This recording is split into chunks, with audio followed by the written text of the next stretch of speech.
안녕하세요. 사연에 빠지다의 DJ 민영입니다. 오늘도 사연 시작하기 전에 구독과 좋아요 버튼 눌러주시고요. 그럼 오늘의 사연도 함께 만나볼게요. 안녕하세요. 저희 남편은 집안에서 정해준 사람이었어요. 결혼이라는 것이 감정만으로 해결되는 것이 아니라고 생각을 했기 때문에 선을 보라는 말에도 크게 반대하지 않았습니다. 그리고 막상 만났을 때도 나쁘지 않다고 생각했기 때문에 결혼을 결심하는 것에 고민을 많이 하지는 않았어요. 남편은 무역회사에서 일하고 있는 영업맨이었는데요. 성실하고 다정한 사람이었죠. 그래서 뜨거운 사랑을 한 것은 아니지만 그래도 좋은 감정을 가지고 만났답니다. 결혼을 하면 사람이 달라진다고들 하시는데 남편은 딱히 그런 모습을 보이지는 않았어요. 출장이 잦은 편이기는 했지만 되도록 저와 많은 시간을 보내려고 노력했고 아이가 태어나고 나서는 아이에게 좋은 아빠가 되어주기 위해서 노력했답니다. 저와 남편 사이에는 딸아이만 둘이었는데요. 하나는 피아노를, 하나는 바이올린을 일찍부터 시작했어요. 처음에는 악기라도 하나 다룰 줄 알면 좋지 않을까 싶어서 시작했는데 아이들이 무척이나 좋아했죠. 남편은 아이들의 발표회나 대회에 빠지지 않으려고 노력했어요. 자신이 잘할 때 부모님이 자신에게 큰 관심을 보이지 않아서 이런 행사가 있으면 많이 외로웠다고 하더라고요. 그것이 계기가 되어서 자신은 절대로 그런 아빠가 되지 않을 거라고 다짐을 했다고 하더군요. 저한테도 정말 좋은 남편이었어요. 가끔은 꽃을 선물하기도 했고 기념일이 아닌데 선물을 주기도 했죠. 특별한 날이 아니더라도 제게 좋은 추억을 주고 싶다는 남편의 달콤한 말이 저는 정말이지 너무 좋았습니다. 남편에게 단점이 하나 있다면 연락이 자주 끊어진다는 것이었어요. 특히 출장을 가면 연락을 못 받는 경우가 태반이었죠. 처음에는 그런 부분이 불안하기도 했고 왜 연락이 되지 않을까 걱정스럽기도 했지만 남편이 늦게라도 꼭 전화가 와서 정말 미안하다고 일하는 중에는 전화를 받는 것이 쉽지 않다고 제게 이해를 부탁하더라고요. 그래서 저 역시도 남편이 일하는 중에는 연락을 하지 않았답니다. 그렇게 멋지고 다정한 남편이 저를 서운하게 했던 일이 있었어요. 둘째를 낳을 때였죠. 첫째를 낳을 때 너무 힘들었던 저는 둘째를 제왕절개를 통해서 출산하는 것으로 이야기를 했답니다. 예정일보다는 다소 빠른 날짜를 잡고 병원에 입원했죠. 남편은 그날 병원에 오겠다고 약속했는데 나타나지 않았어요. 심지어 아이가 태어나고 이틀이 지나도록 전화 한 통도 없었답니다. 시댁 어른들도 당황하시며 이게 무슨 일이냐고 하셨지만 저는 너무 속상해서 말을 할 수가 없었죠. 현이 엄마야, 너는 연락받은 거 없어? 아니 애 아빠라는 사람이 왜 아직 코빼기도 보이질 않아? 제가 드리고 싶은 말이네요. 분명 수술하는 날도 알고 있는데 그날부터 시작해서 연락 자체가 전혀 되질 않아요. 회사에도 출산휴가냈다고 하는데 도대체 그 애는 어디 갔는지 모르겠어요. 피치 못할 일이 있겠지. 뭐가 좋다고 오겠어. 또 딸인데. 시아버지께서는 걱정하는 시어머니나 불안해하는 제 모습을 보고는 혀를 차며 말씀하셨어요. 충격적인 말씀에 순간 어안이 벙벙했죠. 시어머니께서는 쓸데없는 소리 한다고 시아버지에게 조용히 하라고 했지만 시아버지께서는 자신이 틀린 말을 한 것도 아닌데 왜 이러냐며 소리를 높이셨죠. 시아버지께서 고리타분한 분이라는 것을 알고는 있었지만 한 번도 아들 타령을 하신 적이 없으셨기 때문에 저는 당연히 당황할 수밖에 없었죠. 저 딸은 살림 미천이라는 말도 있으니 그럴 수 있다 했다만 둘째도 딸이라니? 에이, 나도 이렇게 속상한데 어디서 술이나 마시고 있겠지. 그놈이 아들을 얼마나 갖고 싶어 했는지 당신도 잘 알잖아. 요즘 딸이니 아들이니 그게 무슨 소용이 있다고. 그런 시답지 않은 소리 할 거면 나가서 전화나 다시 해봐요. 진짜 말 같지 않은 소리 언제까지 하려고 하는 거야? 현이 엄마야, 늙은이 죽책 떤다고 생각하고 그냥 넘어가 주렴. 늙어서 노망이라도 났나 보다. 시어머니께서는 시아버지를 서둘러 밖으로 내보내시고는 제게 미안하다며 마음에 두지 말라고 하셨어요. 시어머니의 말씀에 고개를 끄덕이기는 했지만 저는 너무 속상했어요. 만에 하나라도 그럴 리는 없지만 정말 시아버지의 말씀처럼 남편이 서운해서 그런가 하는 말도 되지 않은 생각까지 했죠. 남편이 나타난 것은 산후조리원으로 옮기고 나서였어요. 하얗게 질린 얼굴로 남편이 들어오는데 화가 난 저는 당장 나가라고 소리를 질렀죠. 남편은 미안하다고 연거푸 사과했지만 저는 남편의 목소리를 1도 듣고 싶지 않았거든요. 하지만 남편은 제가 퍼붓는 화에도 묵묵하게 그 자리에서 미안하다는 말만 반복하며 제 분노를 고스란히 받아주고 있었어요. 어느 정도 소리를 지르고 난 제가 헐떡이며 숨을 몰아쉬고 있자 남편은 그런 제게 조심스럽게 다가와서는 정말 미안하다고 말하며 연락이 두절되었던 상황에 대해 설명하기 시작했죠. 정말 친한 친구가 갑자기 세상을 떠났다고 하잖아. 외동이라 부모님들께서 얼마나 충격을 받으셨는지 곁을 떠나기가 힘들었어. 진짜 미안해. 아무리 그래도 그렇지. 어떻게 살았는지 죽었는지 연락이 한 번 없을 수가 있어? 그런 일이 있으면 있다고 말해줄 수 있잖아. 정말 나도 연락하고 싶었어. 근데 진짜 정신이 없었다니까? 전화는커녕 문자도 보낼 시간이 없었어. 진짜 미안해. 당신 혼자서 고생하게 둬서 너무 미안해. 우리 공주님 태어나는 모습 꼭 봤어야 하는데 자리 못 지켜서 미안해. 너무 화가 났지만 남편의 우유부단한 모습에 대해 어느 정도 알고 있었기 때문에 결국은 한숨만 내쉬면서 넘어갈 수밖에 없었죠. 제가 조금 풀렸다 싶은 생각이 들었는지 제게 둘째를 보고 오겠다고 하더라고요. 아직 아이도 보고 있지 않았느냐고 물었더니 제가 지금 화가 났는데 어떻게 아이 먼저 챙겨볼 수 있겠느냐며 제 눈치를 보더라고요. 그리고는 아이를 보고 와서는 아이가 저를 닮아 예쁘다고 했죠. 저는 너스레를 떼며 말하는 남편을 보며 결국에는 웃음을 터뜨리고 말았어요. 하지만 둘째가 태어나고 나서 남편은 조금 달라진 모습을 보였어요. 출장이 좀 더 잦아졌죠. 그리고 피곤하다는 말을 입에 달고 살더라고요. 집에 돌아오면 피곤해하는 모습으로 아이들과 놀아주는데 그 장면을 보고 있으면 괜히 짠한 마음이 들었어요. 또 하나 남편의 말수가 눈에 띄게 줄더라고요. 너무 피곤한데 애쓰는 모습을 보니까 저도 괜히 이야기하기가 힘들더라고요. 그래서 남편과의 대화하는 시간이 눈에 띄게 줄어들었답니다. 부부 사이에 대화가 줄어들다 보니 남편이 모처럼 집에 있는 날에도 무슨 말을 해야 할지 모르겠더라고요. 아이들이 잠들고 나서 둘만 남게 되는 순간이 어색하다 싶을 정도가 되었죠. 이런 고민을 친구에게 이야기하니 부부 사이에도 노력이 필요하다고 하다며 이대로 방치하면 나중에 더 힘들 수 있으니 먼저 이야기를 꺼내보고 남편이 피곤해 보이면 무슨 일이 있는지 들어주고 공감하는 척이라도 하라고 하더군요. 사연을 듣고 계시는 분들은 그런 것들도 다 알려줘야 하느냐고 손가락질 하실 수도 있으시겠죠. 하지만 저희 부모님께서는 한 번도 저희가 보는 앞에서 다정한 모습을 보여주신 적이 없으셨거든요. 교수이신 아버지께서는 늘 서재에 계셨고 화가이신 어머니께서도 화실에 계시는 시간이 많았어요. 그래서 혼자서 놀거나 여동생과 시간을 보내는 것이 대부분이었어요. 좀 커서는 학원을 순례하듯이 다녔고요. 식탁은 밥 먹는 소리 외에는 들리지 않을 만큼 조용했고 그것도 먼저 식사가 끝난 사람은 자기 할 일을 하러 가는 분위기라 가족끼리 대화가 없었죠. 그래서 저는 이런 것도 노력이 필요하다는 것을 이해하지 못했어요. 하지만 친구의 충고를 받아들여 남편에게 한마디라도 더 붙여보려고 했죠. 저의 노력 덕분인지 남편은 회사에서 있었던 시시콜콜한 이야기를 제게 하기 시작했어요. 남편이 하는 일에 대해서는 전혀 아는 것이 없었지만 저는 남편의 이야기에 최대한 집중하고 공감하려고 했으며 남편 역시 제가 하는 일에 대해서 물어보기도 했죠. 당시 저는 선배의 미술학원에서 오전 취미반을 담당하고 있었거든요. 그 반에서 우스갯소리로 나온 이야기들을 남편에게 하며 저희 사이는 결혼 초반으로 돌아간 것 같았어요. 말 그대로 평화로운 분위기 그 자체였죠. 딱 하나 시아버지께서 아들 타령을 하시는 것을 제외하고는 시댁과의 사이도 나쁘지 않았어요. 그랬던 저의 생활은 이사를 기점으로 송두리째 바뀌었어요. 아이들이 자라면서 저희는 큰 집으로 이사를 가기로 했어요. 원래는 아이들이 함께 방을 썼는데 크면서 집에서 연습할 때마다 서로 불편해하더라고요. 남편 역시 서재를 원했기 때문에 방이 여러 개 있는 큰 집으로 이사를 갔죠. 이사 준비를 하는 동안 정신없이 바빴어요. 가지고 가는 것들만큼이나 새로 사야 할 것들이 많았거든요.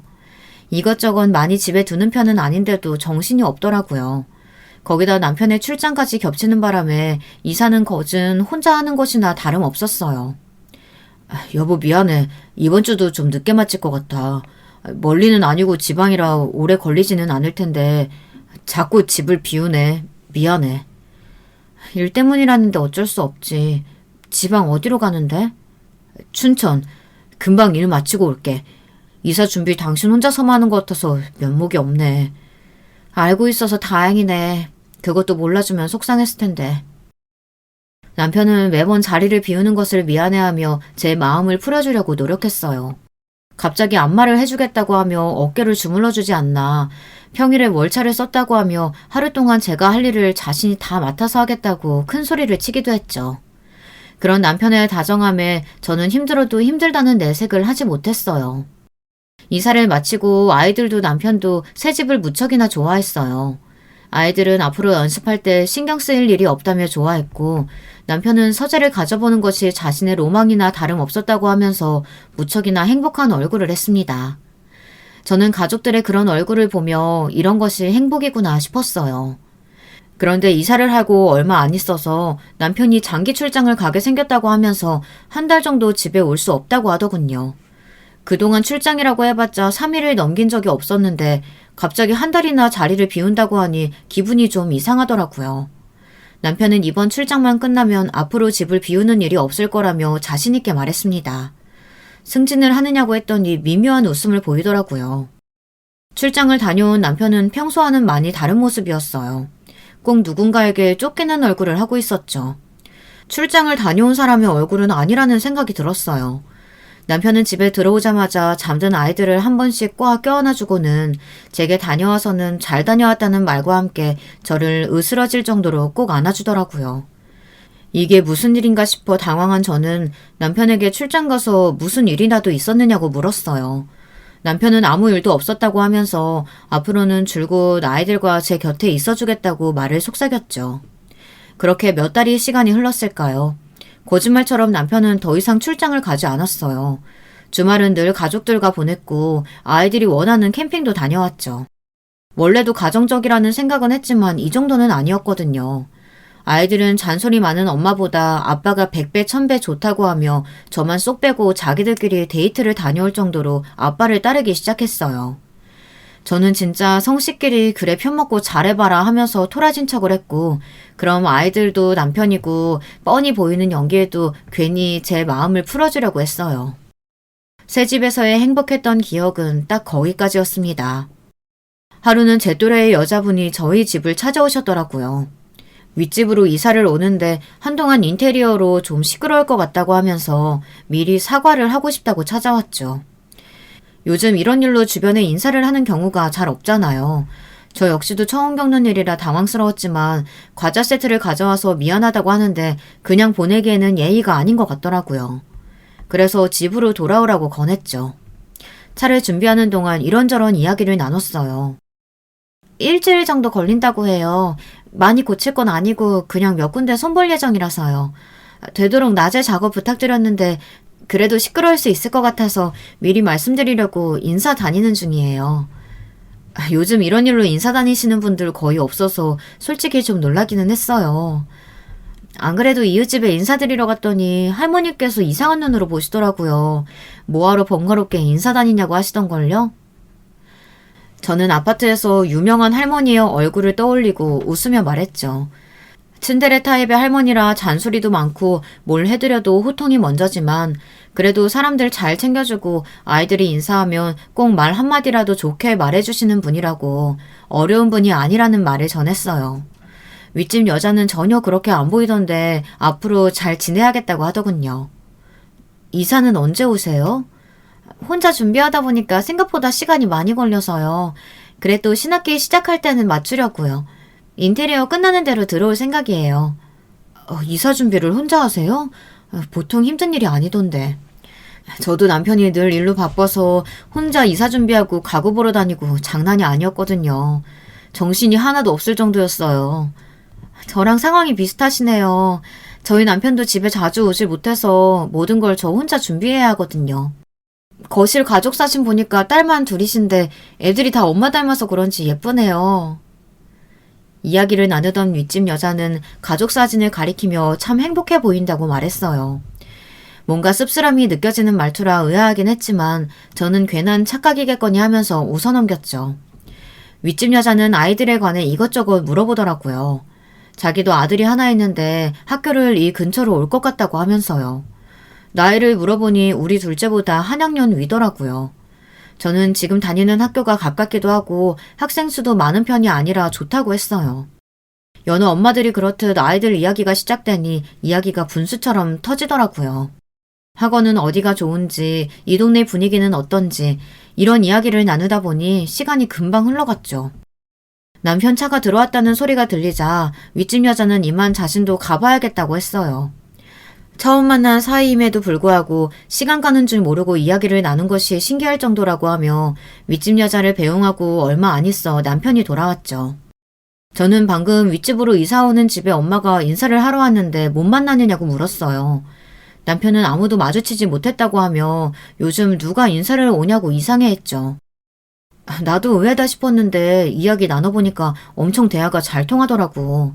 아들이 하나 있다는데 우리 둘째 또래더라.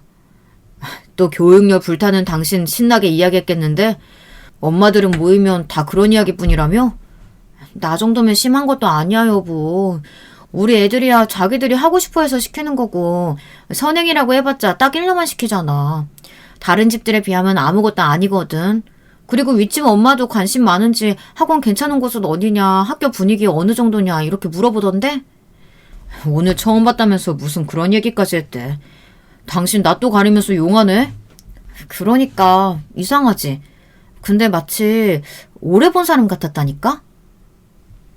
남편은 그런 사람을 만난 것도 행운 아니겠냐며 앞으로 윗집 아랫집 잘 지내면 좋겠다고 하더라고요. 저 역시 좋은 이웃이 될 것 같다고 말했죠. 인테리어로 소란스럽던 것도 잠깐 윗집 여자는 곧 이사 떡이라고 하며 선물 상자를 들고 저희 집으로 인사를 왔어요. 이번에는 아들도 함께였는데요. 저를 빤히 보더니 후다닥 인사도 없이 자신의 집으로 가버리더군요. 윗집 여자는 당황하면서 약하게 태어나서 오냐오냐 키웠더니 버릇이 없다며 사과를 했죠. 저는 아이들이 낯선 어른을 봤는데 당연한 것 아니겠냐며 괜찮다고 했지만 윗집 여자는 무척이나 미안한 얼굴을 하며 연거푸 사과를 하더라고요. 큰애를 유산하고 나서 가진 아이라 그런지 태어날 때부터 몸이 약했거든요. 죽을 고비를 넘긴 적이 있다 보니 제가 엄하게 키우지 못했어요. 세상에 많이 아팠나 보네요. 마음고생이 심하셨겠어요. 2들 지나자마자 애가 과호흡이 와서 죽다 살았죠. 그래서 그런지 병실에서 생사를 넘나들던 그 시기만 되면 어김없이 열이 올라서 아직도 고생이랍니다. 그래서 저희는 4월만 되면 안심을 할 수가 없어요. 세상에 애들이 다 그렇더라고요. 저희 애들 둘도 자기 태어난 달만 되면 이상하게 시름시름 앓아서 저도 미치겠어요. 하필 둘 다 4월생이라 저희 집도 4월만 되면 긴장되는 게 걱정이 태산이죠.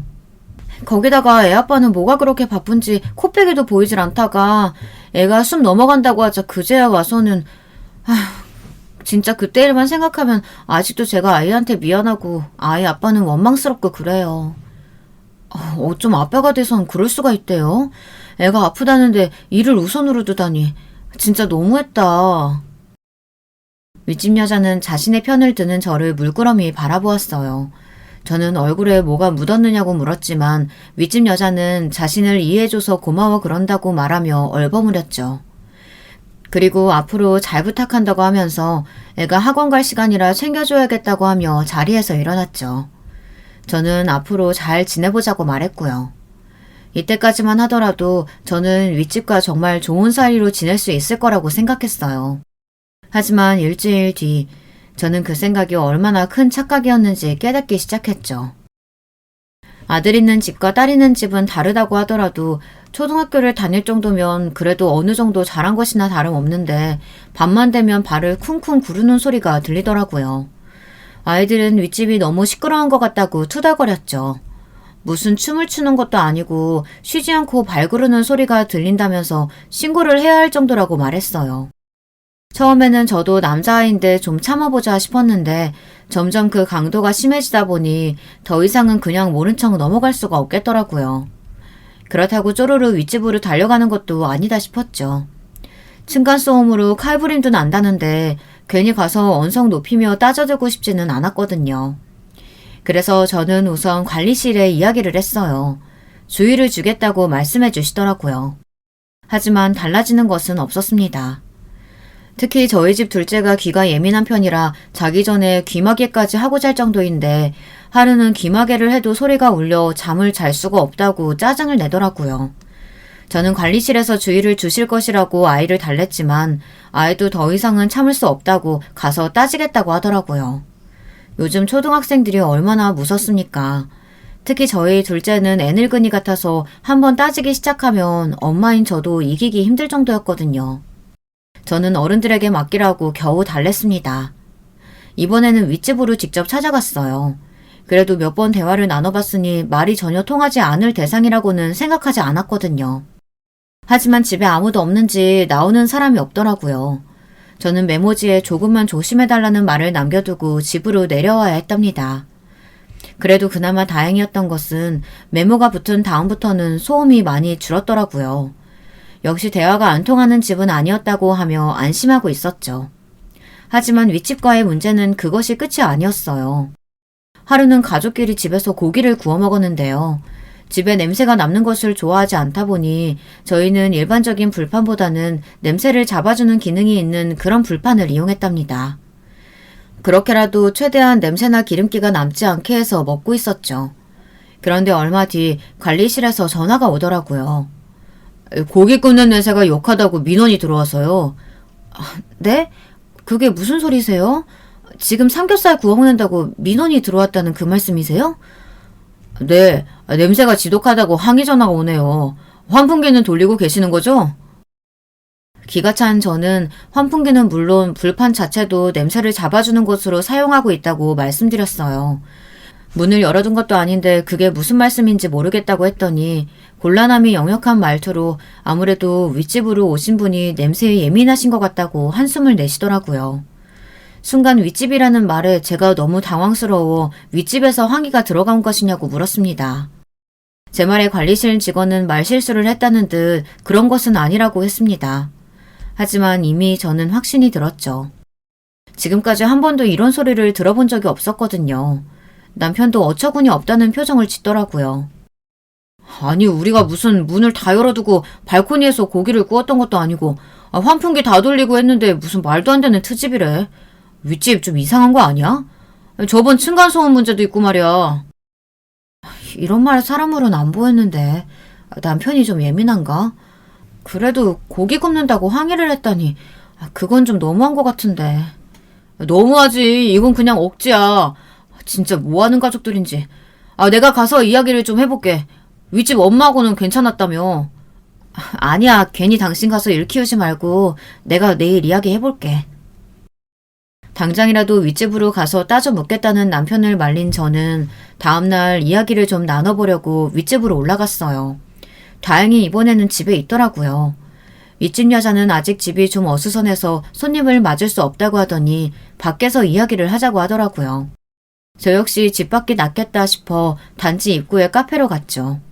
커피를 시키고 윗집 여자와 마주한 저는 어디서부터 이야기를 꺼내야 할지 망설여졌어요. 한참을 그냥 커피만 마시고 있었죠. 윗집 여자가 무슨 일로 자신을 찾아왔느냐고 묻더군요. 잔뜩 굳은 얼굴을 하고 묻는데 입이 잘 떨어지지 않았어요. 어제 저녁에 저희 집에서 고기를 구워 먹었는데 냄새가 많이 나던가요? 지금 무슨 말씀을 하시는지 모르겠는데요. 어제 저희가 고기 구워 먹는데 굽는 냄새가 역하다고 항의 민원이 들어왔다고 해서요. 저희는 환풍기도 틀고 불판도 냄새 잡아주는 걸로 했고 따로 문을 열고 구웠던 것도 아닌데 불편하실 정도였나 싶어 여쭤보고 싶었어요. 고작 그런 얘기하려고 저 보자고 하셨어요? 윗집 여자는 제 질문에 한숨을 내쉬더니 다소 허탈한 얼굴로 대답하더군요. 저는 민원으로 넣으실 정도면 그만큼 불만이 있으셨기 때문 아니냐며 다시 물었습니다. 윗집 여자는 처음 만났던 것과는 전혀 다른 분위기를 풍기며 말했어요. 마치 딴 사람이 와서 앉아있는 것 같더라고요. 다수의 가구가 모여 사는 곳인데 그런 건 알아서 조심해줘야 하는 거 아니에요? 어떻게 그런 기본 예의가 없을 수가 있어요? 고기가 먹고 싶으면 나가서 사 먹던가요. 벽지에 냄새 남으면 그쪽에서 책임질 것도 아니잖아요. 저희가 해야 할 조치를 안 한 것도 아닌데 그렇게까지 말씀하실 건 아니지 않나요? 냄새가 얼마나 올라가는지 모르겠지만 말씀처럼 다수의 사람들이 모여 사는데 서로 좋은 말로 이야기하고 이해할 수 있는 부분은 이해해도 될 문제 같은데요. 저는 그런 마음으로 나왔는데 말씀이 지나치시네요. 지나친 건 그쪽이죠. 층간소음이 어쩌고 하면서 집 앞에 메모까지 할 때는 언제고 자기들 일은 이해해달라니 너무 파렴치한 거 아니에요? 어떻게 그런 뻔뻔한 말을 아무렇지 않게 할 수가 있어요? 윗집 여자는 동네 분위기를 보고 결정했는데 어떻게 이렇게 수준 떨어지는 대화를 하게 될 줄은 몰랐다며 혀를 찼습니다. 발소리가 너무 크다고 조심해달라고 했던 것이 기분이 상했던 것 같았어요. 하지만 이런 말까지 듣고 있자니 그대로 좋게 이야기하고 싶은 마음이 싹 사라지더라고요. 대기야말로 12시가 넘은 시간에 무슨 춤 연습하는 것도 아니고 쉬지 않고 발을 구르던데 저희도 어느 정도면 참았죠. 아들 키우는 집은 좀 다르다고 해서 저희도 참을 만큼 참았거든요. 낮 시간이면 저희도 이해했어요. 그런데 그 시간이면 어느 집이든 조심해달라고 부탁드릴 수 있는 거 아닙니까? 초등학생 애가 발 좀 굴렀다고 해봤자 얼마나 울린다고. 그럼 집에서 애를 묶어놓게 키울까요? 그런 말씀이 아니잖아요. 아까 보니까 집에서 슬리퍼도 안 신고 다니시던데 아랫집에 조심하기 위해서라도 어느 정도 노력은 하셨어야죠. 무작정 어린애가 있으니까 참으라고 하시는 것도 예의는 아닌 것 같네요. 윗집 여자와의 대화는 점점 과열되었어요. 카페에서 한가롭게 앉아있는 사람들 사이에 얼굴이 붉어질 정도로 열을 올리며 대화하는 두 여자의 모습은 어디서 봐도 눈에 띌 정도였죠. 저는 화가 치밀어 올랐지만 그래도 조근조근 이야기하려고 노력했어요. 하지만 윗집 여자가 갑자기 고래고래 소리를 지르더군요. 이웃 간의 예의에 대해서 이야기하시면서 지금 일방적으로 우리 집만 조심하라고 하시잖아요. 왜 저희 집만 배려하라고 하시는데요? 진짜 사람 그렇게 안 봤는데 몰상식해도 정도가 있지 이게 무슨 상황이에요? 갑자기 커진 윗집 여자의 목소리에 당황한 저는 주변 사람들의 시선에 얼굴이 화끈거렸어요. 윗집 여자는 자신은 피해자고 저는 가해자라는 듯이 억울하다고 소리를 높였죠. 여기서 같이 소리를 높이면 똑같은 인간밖에 되지 않는다는 것을 잘 알고 있었지만 저 역시 지지 않고 언성을 높여 말했답니다. 밤늦은 시간에 발 구르는 거 조심해달라는 게 그렇게 억울한 일이세요? 환풍기에 문까지 닫고 굽고 있는데 고기 굽는 냄새 싫다고 하시니 저희도 좀 신경을 쓰죠. 하지만 이 상황에서 본인만 피해자인 척 행동하시는 건 염치 없는 것 같은데요. 어떻게 생각하세요? 지금 제가 오버한다고 말하고 싶으신 건가요? 그래요, 지금? 제 말에 윗집 여자는 더 짜증을 내기 시작했지만 저는 먼저 자리에서 일어나 서로 조금 조심하자고 말하고 먼저 나와버렸죠. 좋은 이웃이자 비슷한 또래의 아이를 키우는 학부모로 마음 맞는 사이가 될 줄 알았는데 그런 저의 꿈이 와장창 깨져버린 순간이었어요. 하지만 거기서 끝이었다면 좋았을 것을 윗집은 멈출 기미가 없어 보였어요. 하루는 관리실에서 연락이 오더라고요. 혹시 음식물 쓰레기를 집에 방치해 두신 건 아니냐고 말이죠. 황당한 말에 저는 음식물 처리기 자체가 있는데 무슨 말씀이시냐고 했어요. 그랬더니 윗집에서 바퀴벌레가 나왔는데 아무래도 저희 집에서 올라온 것 같다고 했다더라고요. 황당했죠. 바퀴벌레에 주소가 붙어있는 것도 아닌데 우리 집에서 올라온 것 같다니 그게 무슨 말이냐고요. 관리실 직원분도 그렇게 말씀은 드렸지만 확신에 찬 목소리로 아랫집 때문에 바퀴벌레가 생긴 게 분명하다고 하시니 어쩔 수 없이 연락을 드리게 되었다고 하며 죄송하다고 하더라고요. 솔직히 관리실 직원의 잘못은 아니잖아요. 저는 한바탕 가서 따져야 하나 생각하다가 똥이 더러워서 피하지 무서워서 피하냐 싶은 마음으로 저희 집에는 바퀴벌레를 본 적 없으니 다른 곳에서 알아보시라고 말하고 전화를 끊어버렸죠. 하지만 그뿐만이 아니었어요. 그 이후로도 관리실 직원에게 몇 번이나 민원 관련된 전화를 받아야만 했죠. 심한 날에는 친정에 와 있는데도 전화가 와선 윗집에서 피아노 치는 소리 때문에 잠을 잘 수 없다고 하니 조심을 부탁드린다고 하더라고요. 어이가 없던 저는 일주일 동안 집을 비운 상태인데 그게 무슨 말씀인지 모르겠다고 했죠. 지금 댁에 안 계신다고요? 네, 저희 일주일 동안 집 비운 상태인데 도대체 무슨 피아노 소리란 말씀이신지 모르겠네요. 저희 집에서 들린 소리라고 하던가요? 윗집에서? 아무래도 오해가 좀 있으셨나 봅니다. 제가 잘 이야기하겠습니다. 저는 괜히 저희 집과 윗집 사이에 끼어 고생하시는 관리실 직원에게 미안한 마음마저 들었어요. 무슨 죄가 있다고 중간에서 곤혹을 치르고 있어야 하나 싶더군요. 저는 자꾸 이런 일이 생겨서 미안하다고 하면서 아무래도 윗집이 좀 예민한 것 같다고 따로 이야기를 해보겠다고 했습니다. 관리실 직원은 차라리 그냥 자신에게 이야기하라고 하며 직접적으로 부딪히는 것은 좋은 방법이 아닌 것 같다고 하더군요. 그렇게 전화를 끊고 나서 저는 남편에게 방금 전화에 대해 이야기를 하며 차라리 이사를 가버릴까 싶다고 솔직하게 말했어요. 남편도 진지하게 듣더니 아무래도 자꾸만 마찰이 생기는 것은 마음 편한 일은 아니라고 하면서 제가 너무 힘들면 이사를 가는 것도 방법이라고 했죠. 하지만 당장에 결정하기는 어려웠어요. 전학 온 지 얼마 되지도 않았는데 아이들에게 또 전학 이야기를 꺼낸다는 것이 쉽지 않더라고요. 아이들 키워보신 분들은 아시겠지만 이 또래의 아이들에게 친구라는 존재가 얼마나 중요합니까? 남편과 저는 다른 방법을 찾아보기로 했어요. 하지만 속으로는 학교 근처로 다시 집을 알아봐야겠다 싶었죠. 그렇게 얼마의 시간이 흘렀을까 대망의 사건이 터지고 말았답니다. 딸아이의 대회가 코앞으로 다가온 어느 날 평소처럼 늦은 시간까지 연습을 하고 온 딸아이는 꾸벅꾸벅 졸면서 집으로 들어오고 있었어요. 겨우 씻기고 잠이 들었죠. 대회 장소까지 거리가 있다 보니 아침 일찍 출발하기로 하고 남편과 저도 아이들을 재우자마자 잠이 들었어요. 11시쯤 되었을 거예요. 설핏 잠이 들었다가 천장이 무너질 것 같은 소리에 눈이 번쩍 뜨였죠. 무슨 축구라도 하는 것처럼 미친 듯이 소리가 울리더군요. 잠에서 깬 첫째가 이러다 천장이 무너질 것 같다고 하며 무서워했어요. 남편 역시 무슨 사고라도 난 거 아니냐고 하더라고요. 그러다 이내 잠잠해지더니 이번에는 음악을 따라 부르는 소리가 들리기 시작했죠. 더 이상 참지 못한 저는 가디건을 대충 껴입고 윗집으로 올라갔어요. 남편이 진정 좀 하라고 저를 붙들었지만 저는 더 이상은 도저히 못 참겠더라고요. 늦은 시간임에도 저는 거침없이 배를 울렸습니다. 꽤나 시끄러운 소리에 옆집 잔소리 많으신 할머니께서도 화가 잔뜩 나셔선 집에서 나오고 계셨죠. 지금 시계가 몇 시인데 노래 부르고 춤추냐고 아주 아파트 전체가 울릴 정도로 호통을 치셨습니다. 그리고는 저를 보시고 이 일 때문에 올라가느냐고 하셨죠. 제가 대답을 하려는데 문이 열리면서 시끄럽게 남의 집 앞에서 뭐하는 짓이냐고 하더군요. 할머니께서는 방금까지 미친년 널뛰듯이 노래 부르고 춤춘 사람이 누군데 그런 말을 하느냐고 시계도 볼 줄 모르냐고 버럭하셨어요.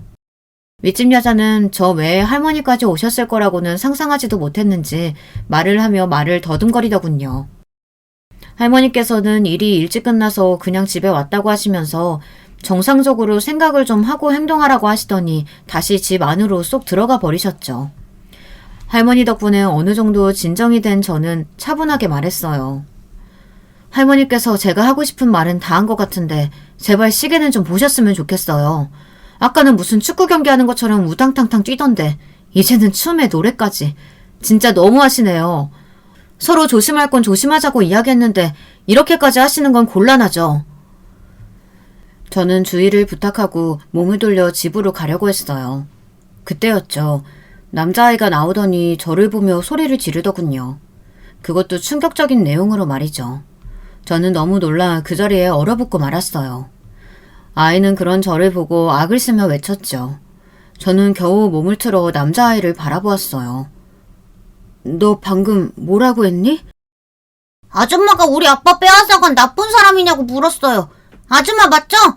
아줌마가 엄마한테서도 나한테서도 아빠 빼앗아 갔잖아요. 아빠를 빼앗다니 그게 무슨 말이야? 네가 뭘 잘못 알고 하는 말 같은데. 거짓말. 내가 봤는데. 아줌마가 우리 아빠랑 같이 가는 모습 봤다고요. 분명 우리 아빠인데 아줌마 때문에 아빠가 나 보러 오지도 않는 거죠. 저는 남자아이의 말에 다리가 풀리는 것 같았어요. 처음 집으로 인사하실 때는 너무 후다닥 사라져서 제대로 보지 못했던 남자아이의 얼굴을 보던 저는 튀어나오려는 비명을 속으로 삼켜야만 했죠. 언젠가 시댁에서 봤던 남편의 어린 시절 모습하고 똑 닮은 얼굴을 하고 있었거든요. 둘째와 함께 세워두면 쌍둥이라고 해도 믿을 정도로 닮은 모습이었어요. 저는 벌벌 떠는 손으로 핸드폰을 꺼내 남편에게 전화를 걸었어요. 그리고는 당장 윗집으로 와달라고 했죠. 제 목소리가 심상치 않다고 느꼈는지 남편이 걱정스러운 말투로 무슨 일이라도 있었느냐고 물었지만 저는 당장 올라오라는 말만 반복했답니다. 전화를 끊자 윗집 여자는 남자아이에게 방에 들어가 있으라고 말했어요. 그리고 나오라고 할 때까지 한 발자국도 움직이면 안 된다고 엄하게 말했죠. 남자아이는 저에게 하고 싶은 말이 아직 남았다고 했지만 윗집 여자는 당장 들어가라고 이야기를 하더라고요.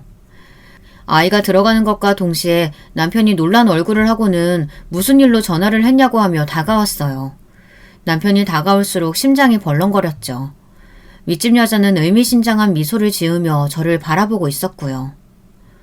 이야기 잘 안 되는 거야? 갑자기... 곁으로 다가온 남편은 윗집 여자와 눈을 마주치더니 온몸이 딱딱하게 굳어서는 하던 말도 멈추고 가만히 서 있었어요. 윗집 여자는 미소 가득한 얼굴로 오랜만에 봤는데 반갑게 인사 정도는 해줄 수 있지 않느냐며 말했죠.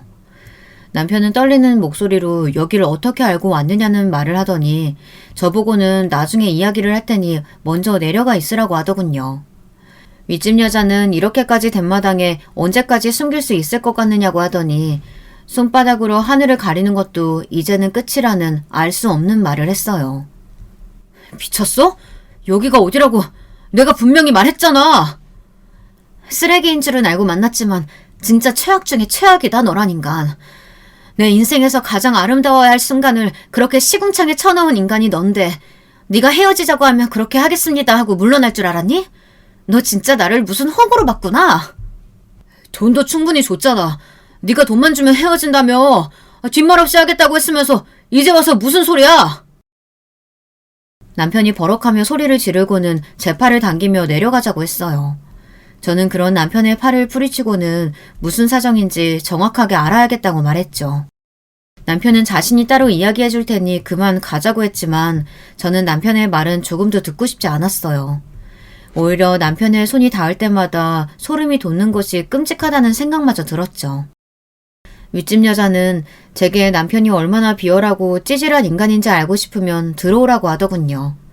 남편은 제 팔을 잡아당기며 궁금한 것은 뭐든 자신이 이야기를 해주겠다고 했죠.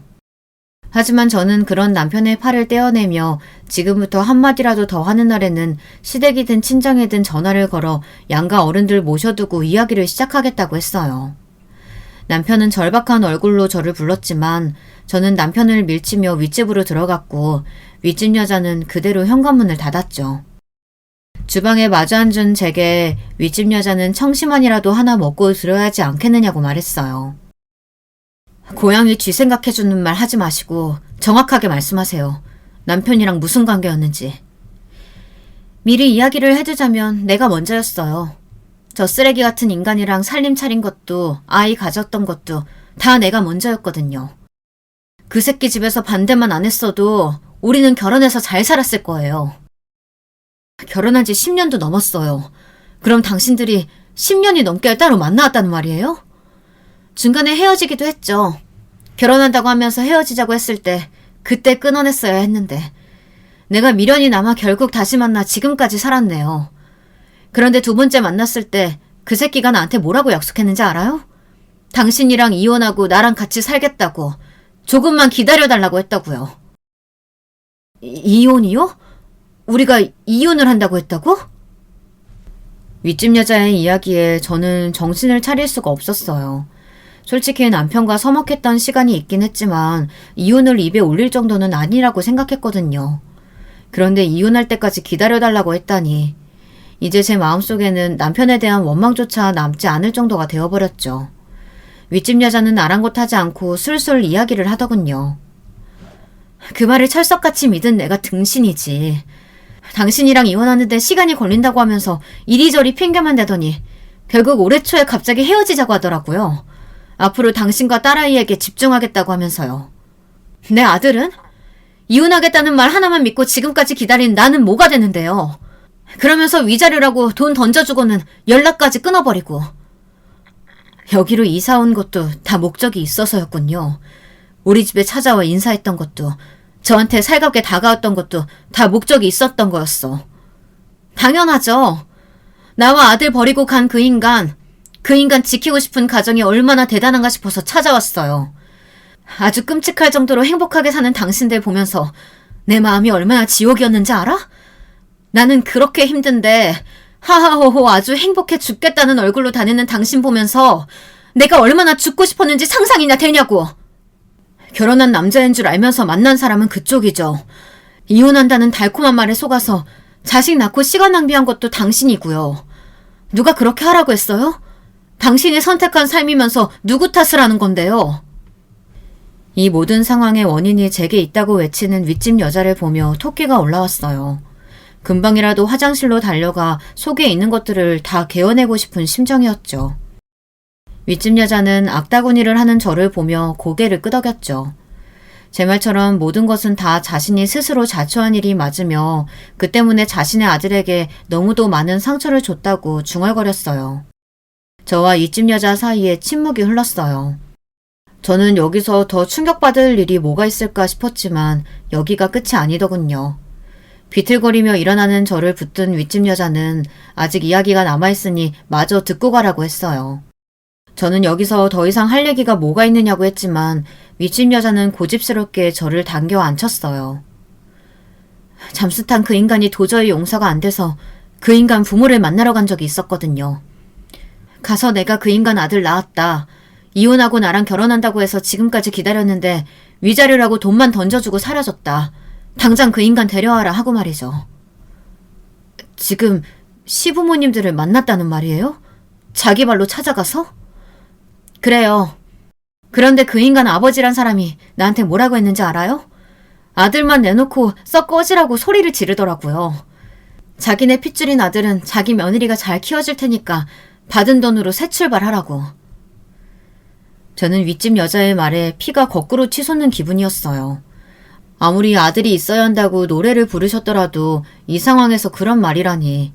정말이지 지금까지 남편과 살아온 시간들이 송두리째 사라졌으면 좋겠다는 생각이 들었어요. 윗집 여자는 남편과 결혼을 하고 싶다거나 아들을 호적에 올려달라고 할 생각은 추워도 없다고 말했죠. 그저 그런 쓰레기 같은 인간의 인생에 빈 엿이라도 던져줘야 성이 풀릴 것 같아서 제게 접근했다고 말했어요. 저는 팔다리에 힘이 하나도 들어가지 않았지만 젖먹던 힘까지 짜내서 자리에서 일어났습니다. 윗집 여자가 부축해주겠다고 했지만 단호하게 거절하고 윗집을 나왔죠. 집 앞에선 저는 현관을 한참이나 노려봤습니다. 이 문만 열고 들어가면 남편이 있을 거라는 생각에 저절로 욕이 나올 것 같았지만 저는 아이들 얼굴을 떠올리며 필사적으로 참았죠. 집으로 들어가자 남편이 무슨 이야기를 했느냐며 다가오더군요.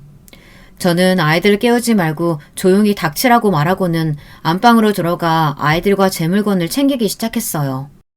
남편이 안절부절 못하며 제발 자기 이야기를 좀 들어달라고 하더군요. 저는 알고 싶은 일은 조금도 없으니 숨도 크게 쉬지 말라고 했죠. 그렇게 뜬 눈으로 밤을 보낸 저는 아이들 대회 준비로 집을 나서며 남편에게 조금의 흔적도 남기지 말고 다 챙겨 나가라고 말했어요. 그리고 앞으로 모든 일은 변호사와 이야기를 하게 될 것이라고 말했죠. 저는 남편에게 소리를 지르지도 않았고 화를 내지도 않았어요. 윗집 여자와 이야기를 나누는 동안 그럴 가치도 없다는 것을 깨달았거든요. 남편은 자신의 이야기도 들어줘야 하는 것 아니냐고 했어요. 나랑 결혼하기 전에 윗집 여자랑 동거까지 했다는 사실, 나랑 결혼하고도 계속해서 만났다는 사실, 나랑 이혼할 때까지만 기다려달라고 했다는 사실, 윗집 아이가 당신 아들이라는 사실, 이 모든 사실 중에 아닌 게 하나라도 있어? 하지만 결국은 다 정리하고 당신과 아이들만 보려고 살려고 했어. 그래서 그게 앞의 일들을 다 없었던 일로 만들어줄 만큼이 된다고 생각해?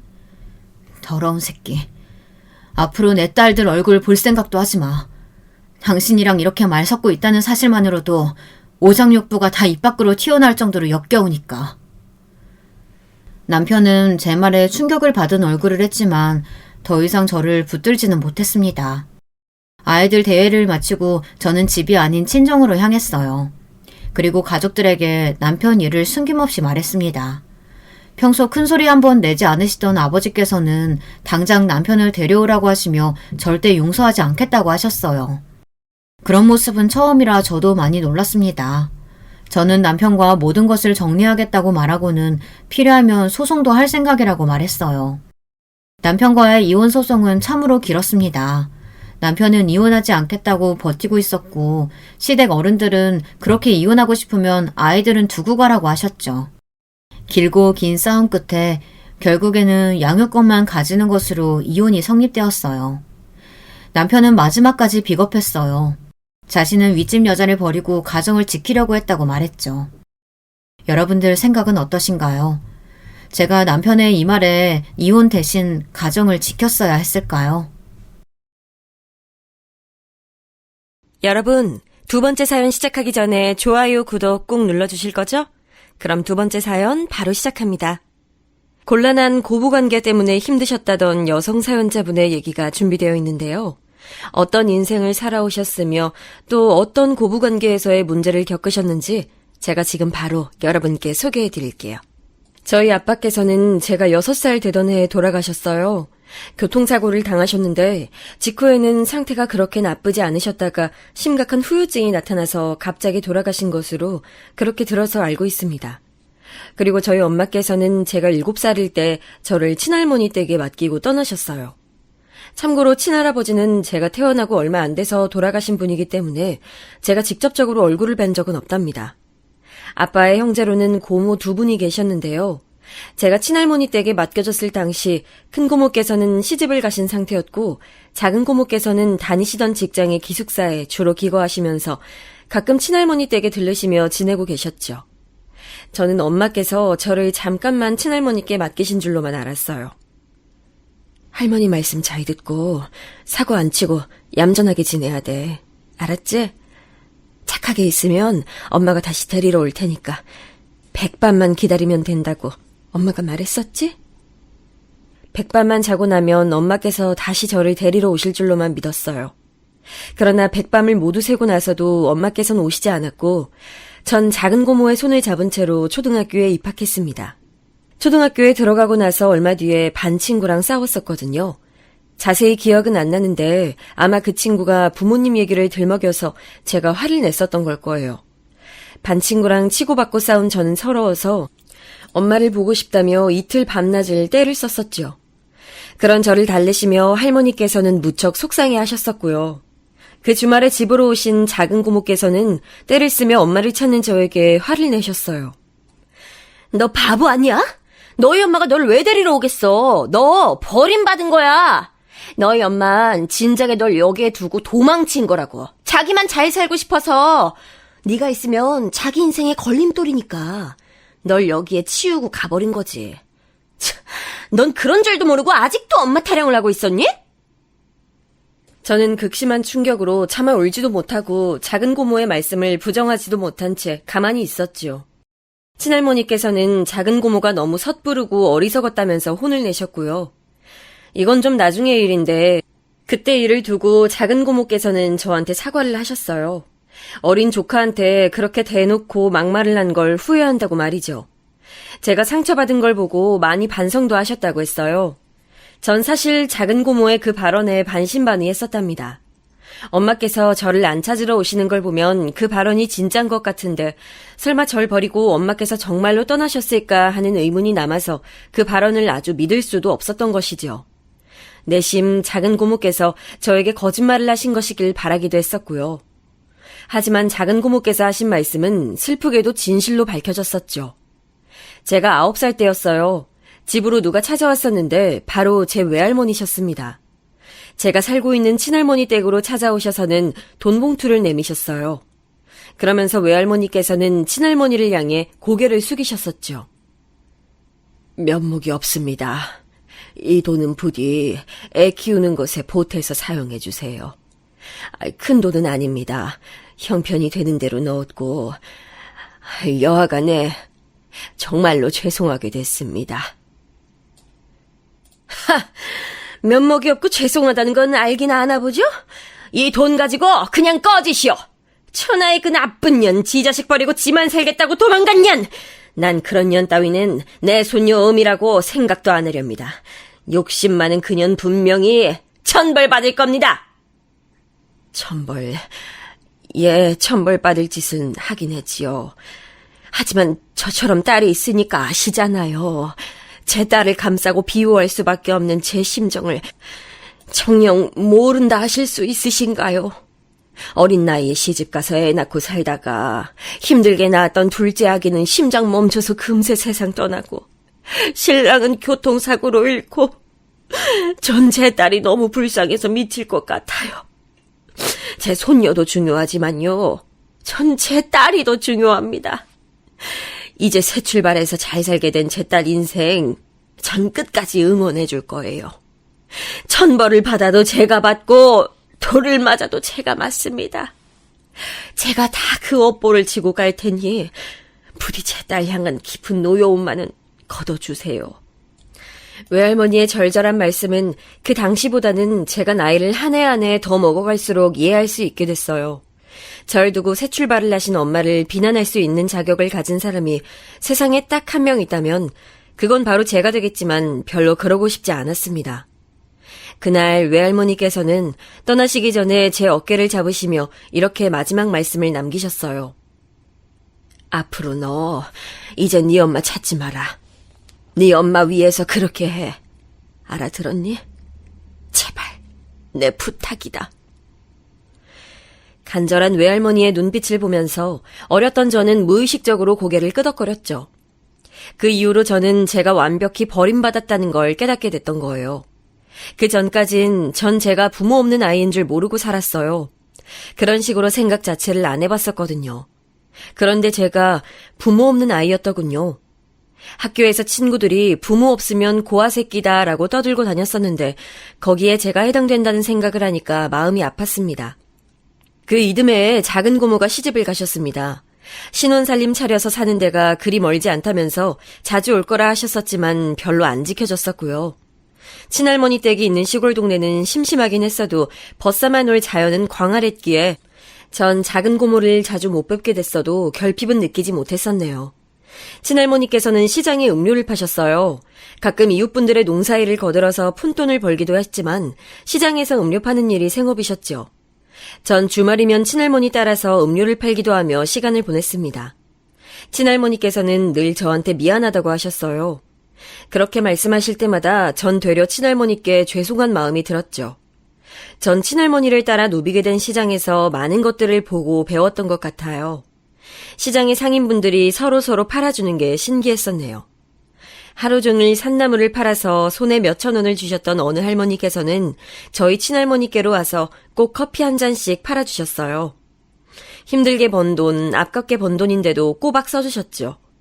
그러면서 하셨던 말씀이 바로 이렇게 사는 게 낙이고 사람들이 더불어 사는 모습이라고 하셨어요. 많은 것을 손에 쥐려 하지 말고 정으로 살아간다면 행복하게 살 수 있다고 말이에요. 기껏 힘들게 장사해서 버신 돈으로 친할머니께서는 시장에서 장을 보셨지요. 여러 곳을 들르시며 팔아주셨고요. 어렸을 때는 이런 시장 내의 생리가 살짝 이해하기 어려웠어요. 큰 욕 내고 서로를 이해해주며 잘해가는 분들의 마음이 제가 잘할수록 더욱 이해가 갔고 그런 자세를 배우게 됐었죠. 중학교는 초등학교보다 먼 곳에 있었는데요. 그러다가 고등학교는 아예 친할머니 댁을 떠나서 큰고모 댁에 살며 다녔어요. 큰고모 댁에 산다는 게 어색했고 싫었으나 친할머니의 뜻이 오셨기에 그렇게 했었네요. 이왕 고등학교 다닐 거라면 친구들이 많고 주위 활기찬 곳으로 학교를 다녔으면 좋겠네. 조용한 시골 우물 안에서 학교를 다닌다면 네 학교 생활 재미없어질까봐 이 할미는 크게 걱정이요. 친할머니의 말씀대로 큰고모 댁에서 지내며 고등학교를 다녔기 때문에 그나마 제가 친구들을 많이 사귈 수 있었던 것 같아서 지금 돌아보면 아주 좋은 선택이었죠. 애석하게도 제가 타고난 공부머리가 없었으며 노력이나 끈기도 받침되지 않았기에 대학을 목표로 입시를 하진 않았었고요. 대신에 취업률이 높다고 광고를 엄청 해댔었던 전문대학에 들어갔어요. 운이 좋아서 재학 중간에 3개월간 일본으로 연수도 다녀왔었고요. 꼬박꼬박 돈 모았던 걸로 친할머니의 기념품을 사왔던 게 기억에 남네요. 일본에서 사왔던 것들 중에서 사슴머리가 달린 볼펜도 있었는데 친할머니께선 이걸 너무 소중하게 여겨주셨지요. 볼펜이 하도 예뻐서 눈에 잘 들어온다고 어디에 둬도 볼펜을 찾기 쉽다고 하시면서 좋아하셨어요. 맨날 쓰기엔 아까워서 못 그러겠고 앞으로 중요한 메모할 일이 있을 때만 꺼내서 써야겠다. 에이, 할머니, 그러시다간 볼펜 잉크 다 말라버리겠어요. 일본 놈들이 다른 건 몰라도 물건 하나만은 튼실하게 만드니까 괜찮아. 혹시라도 굳어버리면 뜨거운 물로 잉크 녹여서 써보지 뭐. 우리 손녀가 준 귀한 볼펜 내가 아끼면서 오래오래 쓸 거야. 친할머니와는 소박하게 행복한 추억들이 많았네요. 그래서 저는 자라는 동안 외롭지 않을 수 있었어요. 제가 알지 못하는 아빠의 옛날 이야기도 친할머니랑 고모들께서 많이 해주셨고요.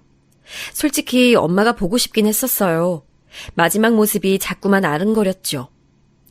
아, 그때 마지막인 줄 알았으면 인사했을 텐데 외할머니한테 편지라도 전할 걸, 이런 생각들로 아련해지다가 어느 때는 갑자기 화가 나서 복수하는 망상을 하기도 했었네요. 그러나 엄마의 인생이 따로 있음을 조용히 받아들였습니다. 이력서의 가족관계에서 부, 모, 형제 아무것도 없는 게 씁쓸하긴 했으나 저는 수수한 인생의 소유자라서 그런가 취업할 때 이런 이미지 덕분에 도움이 된 것 같아요. 제가 평범하고 무난했거든요. 면접관이 대놓고 저한테 무리 안 일으키게 생겼다고 평가했던 걸 보면 인상이 통했던 거죠. 대학 친구들은 다 취업해서 고전했는데 전 원하던 기업의 사무직으로 한 방에 들어갈 수 있었어요. 대형 제조 공장이었는데 여기 딸린 사무직 일이었고요. 그런데 제가 만만해 보였나 봐요. 저를 향해서 반말은 기본이었죠. 친할머니께서는 시장에서 음료 파는 일을 하신다고 했더니 저보고 사무실 커피 담당을 하라고 했어요. 앞으로 제가 커피 타고 각종 식기 설거지 해야 된다고 했어요. 그리고 참 어이가 없었던 건 저에게 복장 규제를 했었던 거예요. 바지를 입으면 안 된다고 하더군요. 지금 생각하면 억울하고 화가 나서 그때 과거로 돌아가서 그 사람들한테 욕 한 바가지 날리고 저를 그곳에서 빼오고 싶을 따름이에요. 그런데 당시에는 사회 초년생이었고 나이도 어렸고 원체 소심했고 분쟁 일으키는 걸 싫어하는 성격이라 참았었죠. 말싸움하기 싫어서 져주는 사람이 바로 저였거든요. 성격 자체가 소심한 편이고 분란 만드는 거 싫어하는 분들 계시죠? 제가 그랬어요. 사무실의 남자부장이 저한테 구체적으로 치마 길이도 지시했었습니다. 똑바로 섰을 때 무릎만 딱 보이는 기장의 치마를 입어. 무릎 가리고 내려오면 답답해 보이고 허벅지가 보이면 너무 짧으니까 가타부타 많이 나올 수 있거든. 아, 그리고 상의는 펑퍼짐한 거 입지 마. 되도록이면 몸에 달라붙는 걸 입는 게 낫지. 아, 어린 나이에 싱그러운 미모를 뽐내야지. 감추면 안 되는 법이야. 정말 나쁜 어른들이었어요. 자기들 구두 닦는 것도 저한테 시켰습니다. 맨날 저에게 연애 이야기 물어보고 참견을 해댔고요. 그런 질문 들을 때 제 나이가 23이었는데 어쩜 어린 여자애한테 그러고 싶었을까 싶네요. 이악 물고 참으면서 다니다가 서울로 취직했어요. 자취방은 경기도였고요. 같은 대학 나온 친구랑 연락이 닿아서 돈 아낄 겸 같이 살기로 했었네요. 신기한 게 걔는 대학 다닐 때 성격이 안 맞아서 안 친했던 애였어요. 전 조용하고 재미없는 애였고 걘 꾸미는 거 좋아하고 놀러 다니던 애였거든요. 걘 무조건 서울에서 살고 싶어서 상경한 경우였죠. 자기 집에서 돈을 보내주긴 하는데 아끼고 싶다면서 저랑 자취하자고 먼저 그러길래 제가 받아들였던 거예요. 저는 그 망할 전 직장 다니면서 돈을 꽤 모아놨었네요. 고모들께서 친할머니께 지원을 해주셨으니 저는 제 돈을 모을 수 있었던 거예요. 약간의 과장을 보태자면 한 푼도 안 쓰고 모았어요. 그게 습관이 돼서 친구랑 살면서도 돈 계산 잘 하면서 저축을 해댔고요. 친구는 저를 보면서 사치 안 하는 걸 배웠죠. 첫인상과 다르구나 하는 걸 느낀 계기였네요. 저는 서울에서 다니게 된 직장을 1년 6개월 재직하다가 이직을 했어요. 친구랑은 월세 계약 기간인 2년을 채우고 갈라섰죠. 전 이제 새로 살 집을 구해야 했는데 그때 친할머니께서 저에게 놀라운 말씀을 해주셨어요. 월세로 또 살 생각하지 말고 웬만한 매물 보이거든 차라리 집을 사둬라. 내가 없는 재산이나마 짤짤 털어서 우리 손녀가 집 사는데 보태줄 테니까. 작은 집이라고 어찌됐든 네 이름으로 하나 마련했으면 해. 생각도 안 하고 있었던 부분이라서 너무 당황스러웠는데 고모들께서 말씀하시기를 친할머니께선 원체 시골분이라서 그런가 월세 개념에 어둡고 박하시다 했어요. 집은 내 집에서 사는 게 집이다라고 생각만 하시지 남의 집에서 다달이 돈 주고 사는 건 취급을 안 하셨던 것이죠. 전 고모들의 도움을 받아서 정말로 집을 구매했어요. 이삿짐을 풀고 나서도 안 믿겼죠. 한동안은 매일같이 내 이름으로 집이 있다고? 이런 생각을 했었으니까요. 실감이 안 났네요. 아담한 집이었으나 혼자 살기엔 넉넉했고 대출 빚이 생겼지만 갚으면서도 그저 행복했어요. 집이 있다는 게 이토록 즐거운 줄 몰랐네요. 새 직장도 열심히 다니고 있던 와중에 같이 살았던 친구가 저한테 남자를 소개시켜줬어요. 제가 알뜰살뜰하게 사는 것을 지켜보면서 감명을 받았던 그 친구가 얼굴 괜찮게 생긴 남자 소개가 자기한테 들어온 것을 저에게 넘긴 거예요. 자기는 새로 남자친구가 생겨서 사귀고 있는 와중이라면서 그렇다고 그 남자를 흘려보내기엔 아까우니까 저라도 한번 만나보라고 했었죠.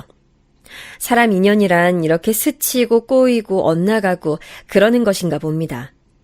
어쨌든 그 인연 저한테 왔었지요. 연애 끝에 제 남편이 되기도 했었고요. 3살 연상의 남편이 초반부터 전 마음에 들었어요. 왜냐하면 제가 양친이 다 안 계신다고 말을 했을 때 남편이 되게 덤덤한 반응을 보였었거든요. 불쌍하단 시선도 아니었고 당황한 기색도 아니었어요. 그냥 표정이 충분히 그럴 수도 있다고 말하는 느낌이었네요. 절 있는 그대로 바라봐주는 느낌이라서 좋았어요. 남편도 거의 처음부터 저를 마음에 들어했죠.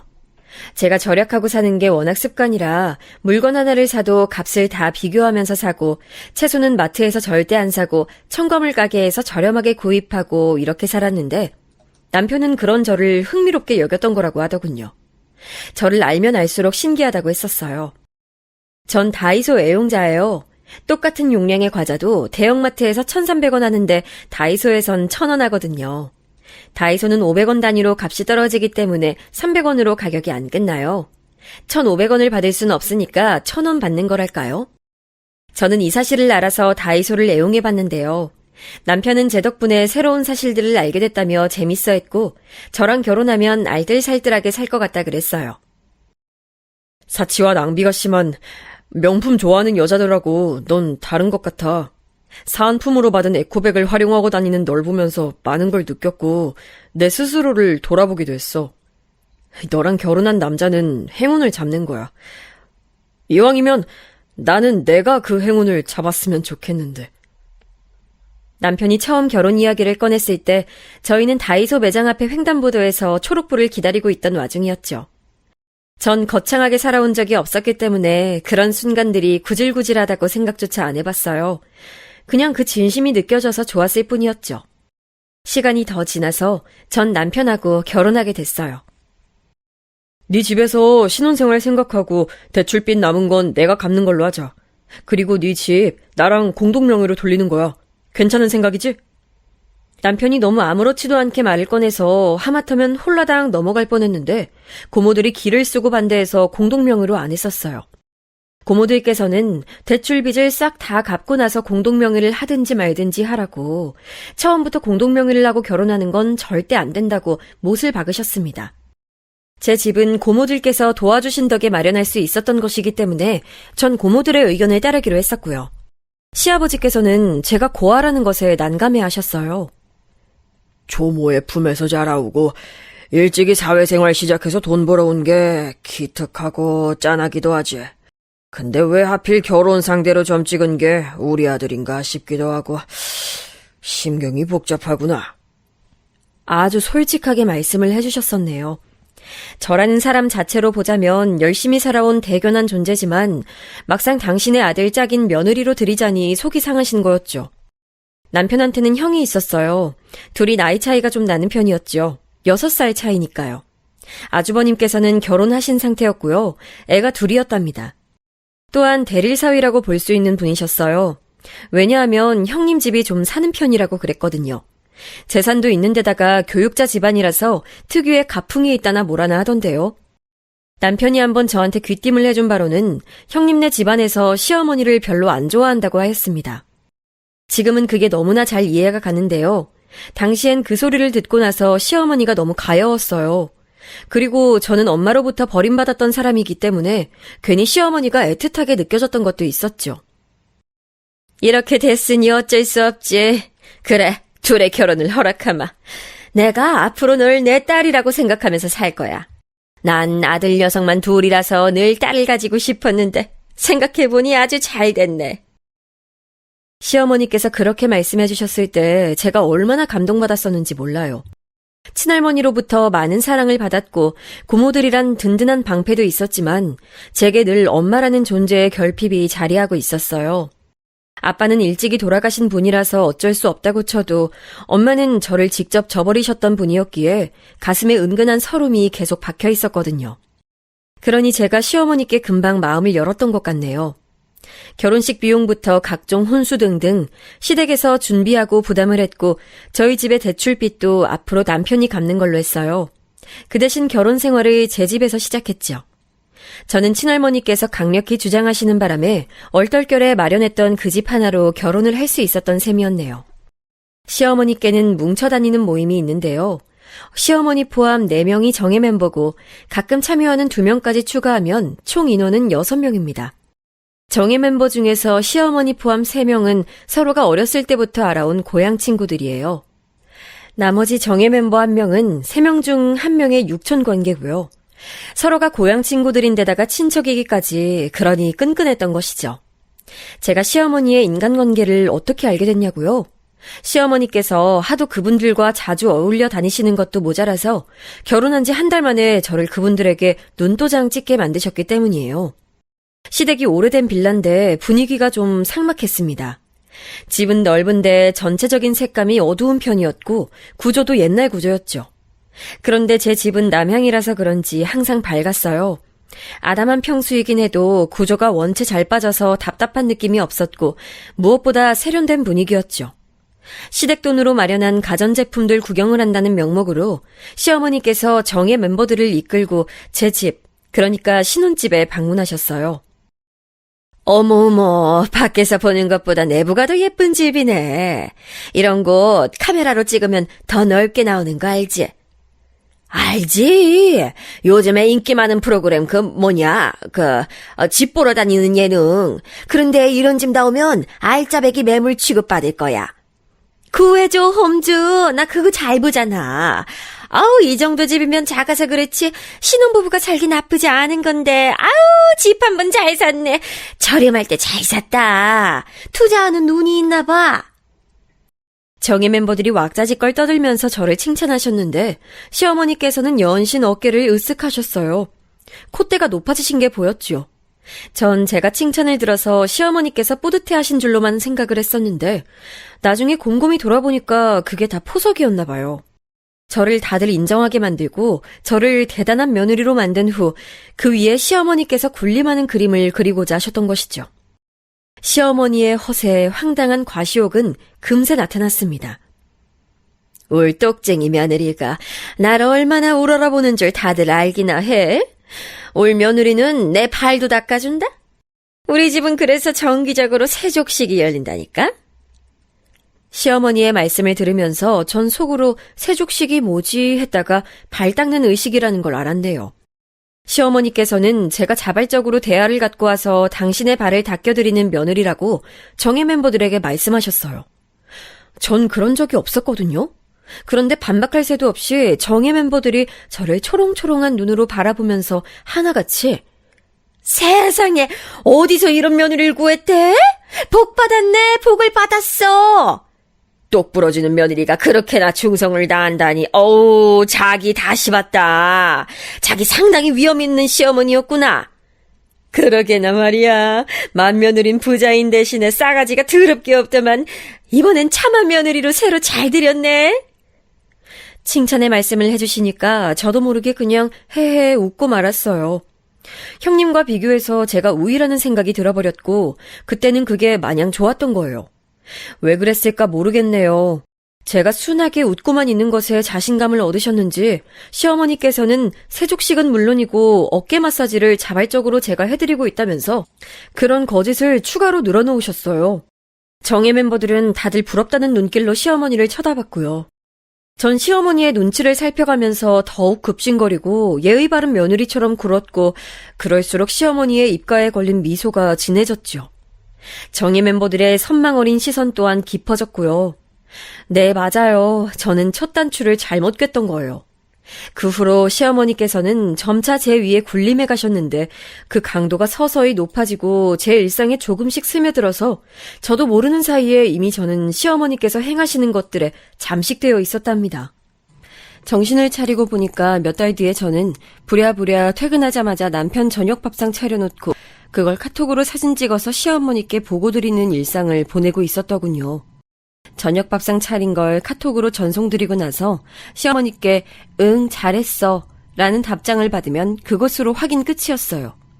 남편이 저보다 직장에서 업무가 많은 편이었고 출퇴근 거리도 저보다 멀어서 항상 제가 먼저 퇴근을 했거든요. 그래서 저는 제가 저녁 밥상을 매일 차리는 게 당연하다고 생각을 했었던 것 같아요.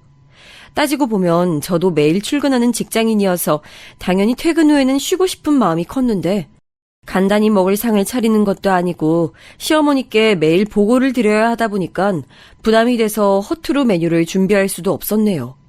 어느 날은 제가 깜빡하고 실수로 다른 사진을 전송한 적이 있었는데요. 시어머니께서 불같이 화를 내셨죠. 너 이거 지난주 밥상 사진 아니니? 오늘 밥 안 차렸어? 내 아들 지금 퇴근해서 집에 거의 다 도착했을 시간인데 아직도 저녁 준비가 덜 된 거야? 지난 사진 쓰면 내가 모를 줄 알았니? 나를 감히 우습게 알고 놀려먹어? 네가? 아니에요. 오늘 거 찍었는데 전송할 때 다른 사진을 눌러버렸어요. 지금 바로 오늘 밥상 사진 보내드리겠습니다. 죄송해요. 제가 바로 해명을 드리고 사진 전송까지 마쳤지만 시어머니께서는 저를 쉽게 못 믿으셨고요. 굳이 남편한테 전화하셔서 오늘 메뉴 뭐냐고 물어보시고 검사를 하셨어요. 정말 숨막히는 날들이었네요. 어떻게 그렇게 살았었나 모르겠어요. 심지어 시어머니께서는 민감한 영역까지 건드리시며 간섭을 하셨죠. 부부관계까지 물어보셨고요. 저한테 남편 만나기 전에 연애는 몇 번 해봤냐고 물어보시길래 솔직하게 연애 경험 2번이라고 말씀드렸더니 저한테 뭐라고 하셨던 줄 아세요? 그래, 지난 더러운 과거는 용서해 주겠지만 회개하고 뉘우치는 마음으로 앞으론 몸과 마음 정갈하게 하고 배우자만 바라보면서 살거라. 전 그냥 연애 경험 횟수만 말씀드린 건데 다짜고짜 더러운 과거라고 하셔서 제가 말문이 막혔었죠. 그리고 당신께서 시댁 서열 1위니까 저보고 알아서 납작 엎드리고 잘 살면 앞으로의 인생이 편할 거라고도 하셨어요. 시어머니의 간섭은 노골적이고 불쾌했으며 절 자꾸 부려먹으려고 드셨지만 희한하게도 말씀은 엄하게 하시면서 꼭 마지막에는 제 머리를 쓰다듬으시면서 아이고 착하다 이렇게 끝을 맺으시니까 제가 헷갈렸던 것 같아요. 시어머니께서 저에게 행동하시는 모든 것들이 애정에 기반한 것들이라고 자꾸만 믿고 싶어졌던 거예요. 저한테 막말하시는 것도 진짜 가족이라서 그러시는 줄로 생각이 됐고요. 만약에 날 편하게 생각 안 하셨으면 못 그러셨을 텐데 이런 식으로 생각했었네요.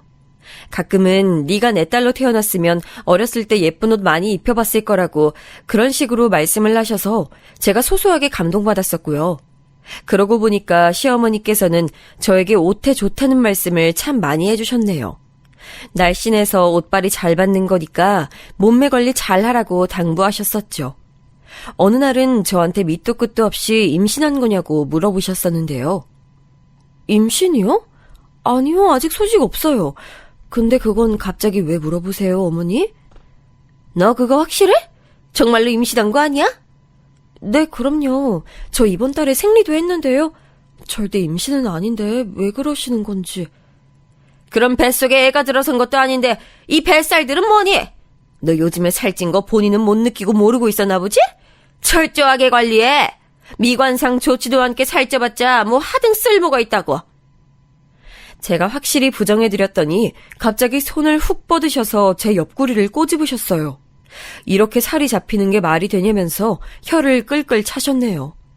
제가 사회생활을 워낙 쓰레기 같은 소굴에서 시작했던지라 별 이상한 어른들을 다 겪었었기에 시어머니의 이런 지적과 행각이 되게 잘못된 거라고까진 생각 못했었던 것 같아요.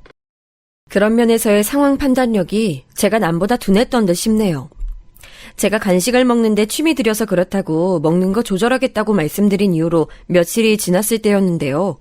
시어머니께서 뱃살을 확인하시면서 저보고 옷을 위로 들어올리라고 하셨어요. 전 얼떨결에 배를 보여드렸는데 시어머니께서는 몇 발짝 뒤로 가시더니 제 허리 라인이 어쩌고 저쩌고 평가를 하시면서 한숨을 작게 쉬셨습니다. 이렇게 보니까 몸에 비해서 허리가 별로네. 너 혹시 우리 몰래 아이라도 한번 낳았던 건 아니겠지? 네? 무슨 말씀을 그렇게 하세요? 그럴 리가 없잖아요. 말도 안 되는 소리를 하시니까 저 지금 너무 당황스럽고 놀랍고 그렇네요, 어머니. 뭐 그렇게까지 사색이 될 거 있니? 그냥 해본 말인데. 네 친엄마가 너 낳고도 애 없는 척하면서 새로 시집갔을 때문에 모전 여전이라고 네가 그런 네 친엄마 닮았을까봐 노파심에 물어봤다. 그 자리에서도 너무 당혹스러웠는데 상황이 지나고 나서 곱씹어 보니까 뒤늦게 수치심이 밀려오더라고요. 전 시어머니를 제 어머니 같은 분이라고 속으로 생각하며 따르고 있었던 건데 시어머니께서는 난데없이 저희 엄마를 들먹이신 것에 어떻게 이걸 받아들여야 할지 모르겠더라고요. 여태까지 속으로 그런 생각을 하시면서 저를 바라보셨던 것일까봐 마음이 너무 복잡했어요. 이러저러한 일들이 있었다고 남편한테 얘기를 전하면서 중재 좀 해달라고 했습니다. 남편이 시어머니의 아들이니까 나서주는 게 당연하다고 생각을 했었고요. 근데 남편은 떨떠름한 기색으로 반응했었죠. 내가? 중간에서 내가 왜 중재를 해야 돼? 너 우리 엄마랑 나보다 더 가깝게 잘 지내고 있었던 거 아니었어? 중재는 무슨... 너 알아서 해결해. 그리고 누가 몸매를 냉철하고 객관적으로 지적해주면 몸매 관리에 도움되고 좋은 거 아니야? 도움되고 좋은 거를 떠나서 오빠, 어머니가 나한테 애 낳아본 거 아니냐고 그런 말씀도 하셨단 말이야. 나 그런 소리까지 들으니까 정말 많은 생각이 들더라. 앞으로 어머니 뵐 때마다 그 발언 계속 생각날 것 같고 진짜 속이 답답해. 난 네가 더 답답하다. 너 출산해본 적 없잖아. 네가 떳떳하면 될 일이지 뭘 그렇게까지 속에 담아두고선 두고두고 신경을 쓰려고 해. 그냥 잊어버리면 될 것을. 남편이 너무 심드렁하게 나오니까 제가 혼자 예민하게 구는 건가 싶어서 헷갈렸네요. 그리고 남편은 자꾸 자기가 느끼기엔 시어머니와 제가 가깝고 친해 보인다고 했어요. 허물없는 엄마와 딸 분위기도 나기 시작한다 뭐라나 그런 말을 하면서 감정적으로 맞서지 말고 뭐든지 둥글게 잘 풀어나가라고 저한테 그러더군요. 제가 아랫사람이니까 상황마다 한 번씩 참으면 전부 다 둥글게 잘 흘러갈 거라고 그랬어요. 그리고 저에게는 상대방의 말을 비꼬아서 듣는 재주가 있으니까 그런 걸 버린다면 좋은 성격이 될 거라고도 했었고요. 지금 생각해보면 어처구니가 없는 조언이었죠. 그딴 것도 조언이라고 저한테 해줬었던 것인지 그저 어이가 없을 따름입니다. 그 당시에는 왜 남편한테 제대로 못 따졌었는지 모를 일이에요. 전 시어머니를 아무렇지도 않게 대할 자신까지는 없어서 전전긍긍을 하고 있었건만 정작 시어머니께서는 너무나도 태연하게 평소처럼 제게 연락을 하셨고 행동을 하셨어요. 그래서 저도 물 흐르듯이 원상복귀가 됐었죠. 그 후로 며칠 뒤였어요. 시어머니께서 저한테 퇴근길에 들르라고 하셔서 간 곳이 있었습니다. 그곳은 시어머니께서 당신의 모임 멤버들과 함께 식사를 하고 계신 식당이었어요. 모든 멤버가 다 모여서 테이블 인원이 6명이었죠. 올 며느리 왔네? 내 얼굴 보고 가겠다고 자꾸 떼를 쓰길래 퇴근길에 시간 되면 잠깐 들르라곤 했는데 정말로 올 줄이야. 집에 들어가서 우리 아들한테 저녁밥 차려주기에도 바쁠 텐데 이렇게 짬을 내서 나도 보러 오고. 역시 올 며느리가 최고다. 시어머니께서 호호 웃으시며 말씀을 하시자 전 어색한 표정 관리를 하며 그 멤버들에게 인사를 냈습니다. 다들 며느리가 헌신적이네 이러시면서 반응을 보이셨죠. 시어머니의 맞은편에 앉아 계셨던 분은 얼굴에서부터 이미 부럽고 신기하다는 기색이 확 드러나 있었어요. 시어머니와 저를 번갈아가며 쳐다보는 눈빛에서 그런 게 느껴지더군요. 결국은 헛기침을 하시면서 그분이 시어머니를 향해 이렇게 말씀하셨었죠. 우리 며느리는 내가 전화하면 무조건 안 받고 꼭 몇 시간이 지나서야 나한테 카톡으로 전화하셨었네요. 무슨 일이세요? 이런 거 보내는 수법이나 쓰는데 넌 참 말을 잘 듣는 며느리를 들였네. 우리 며느리가 이랬으면 내가 소원이 없겠다. 걘 여전히 네 전화 씹고 그러니? 단단히 교육 좀 시켜라 제발. 울 며느리 봐. 나한테 무조건 충성하잖아. 부르면 오고 가라면 가고 웬만한 개보다도 더 맹목적이야. 걔는 사료값이 들지만 울 며느리는 돈을 벌어오니 비교조차 안 되지만 울 며느리가 정성스레 내 발까지 씻겨준다는 건 들어서 알고 있지? 시어머니께서 신나게 주절거리셨고 다른 사람들은 전부 부러움에 가득 찬 표정으로 그런 시어머니의 말씀을 경청했습니다. 전 민망하게 옆에 서서는 낯뜨거워지고 있었죠. 창피하더라고요. 말씀 도중에 시어머니께서 호호 웃으시며 손으로 제 등짝을 몇 대 치실 때는 모멸감마저 느꼈지만 이 분위기를 깨면 안 될 것 같아서 멍청하게 억지로 웃고만 있었네요. 그리고 속으로 생각했죠.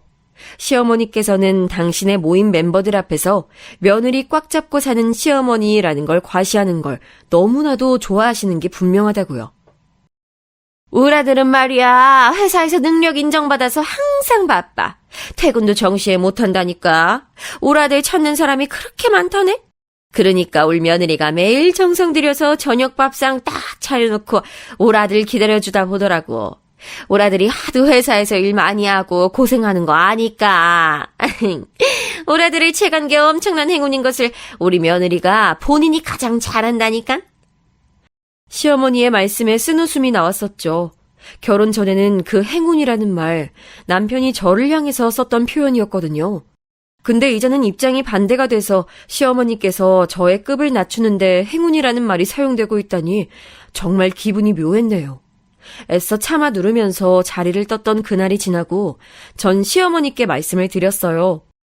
다른 사람들 있는 데서 자꾸 멋대로 만들어내신 제 이미지로 거짓말하시고 저를 깎아내리시는 것 같아서 마음이 좋지 않다고 말이죠. 전 과연 시어머니께서 어떻게 나오실까 걱정을 했었는데 의외로 인정을 하시더라고요. 너도 눈치챘겠지만 내가 친구들 앞에서 자꾸만 자랑하려고 드는 버릇이 있어. 안 그러면 그 친구들이 날 죄다 무시하는 걸 어떡하니? 내가 널 얕잡아보고 그러는 게 아니라 그냥 친구들 앞에서 기 안 죽고 싶어서 그러는 것뿐이니까 마음 착한 네가 이해해 주렴. 설마 내가 너를 딸처럼 여기고 있는데 함부로 보고 있을까 봐? 아유, 절대 아니야. 네가 인성이 나보다 낫잖니. 너 그러니 나 좀 봐준다면 좋겠구나. 그런데 그 인정이 인정이긴 한데 뭔가 캥기는 게 있는 인정이었어요. 결과로 따져봤을 때 저한테 하등 좋은 효과가 없었다는 것이죠. 하지만 그 순간에 저는 그런 걸 고려하지 못했었기에 시어머니께서 제 말에 바로 인정을 하셨다는 부분에만 초점을 맞췄어요. 게다가 저를 딸처럼 보고 계신다고 하니까 제가 또 흐뭇해져 버렸던 것이죠. 바보같이 네 알겠어요 이런 대답이나 했던 것으로 기억이 나네요. 하지만 그건 명백한 실수였고 그 이후로는 시어머니께서 아주 노골적으로 저를 깔아뭉개셨네요. 저한테 하셨던 발언 중에서 가장 인상적이었던 것은 집에서도 편하게 퍼질러 있을 생각 말고 머리도 단정하게 하고 옷도 펑퍼짐한 거 입지 말라는 것이었어요. 이유를 여쭤봤더니 제가 집에서 너무 아무렇게나 하고 있어서 남편이 속상해하고 있다고 하시더라고요. 이건 또 무슨 소린가 했었네요. 제가 집에서 머리 아무렇게나 편하게 고무줄로 질끈 묶고 목 늘어난 티셔츠에 잠옷 바지를 입고 침대나 소파에 퍼질러져 있는 모습을 보면 남편이 불만이라도 느꼈었나 봐요. 그걸 시어머니께서 고스란히 일러바쳤더군요. 여자로서의 매력이 빨리 없어지기라도 하면 어떡할 거니? 여자가 늘 긴장하면서 자기 자신을 점검해야 남자의 사랑이 떠나가질 않는 거야. 넌 사치 하나 안 하고 검소하게 사는 것만큼은 100점이니까 이제 외모 관리도 집에서 한다면 완벽해질 거야. 다른 곳도 아니고 집에서 편하게 있으면 안 된다니 전 직장인이었고 따라서 하루의 피로를 맘 편히 녹이고 싶은 게 당연했는데요. 제가 어이가 없어서 남편한테 따졌다가 황당한 말을 들었어요. 남자는 집에서 속옷만 달랑 입고 드러누워 있어도 되지만 여자는 그러면 안 된대요. 너무 스스로를 다 드러내놓고 있는 건 조신해 보이지 못한다고 했어요. 시어머니나 남편이나 제가 어렸을 때 다녔던 망할 직장의 남자 상사들이나 전부 사고방식이 역겨운 면에서 흡사했던 것 같네요. 그러던 중에 대망의 일화가 터져버렸죠. 제가 연차 남은 게 많아서 평일날 쉬었거든요. 시어머니께서 이걸 아시고는 모임 정예 멤버들이랑 저희 집에서 밥 먹고 싶다고 하셨어요.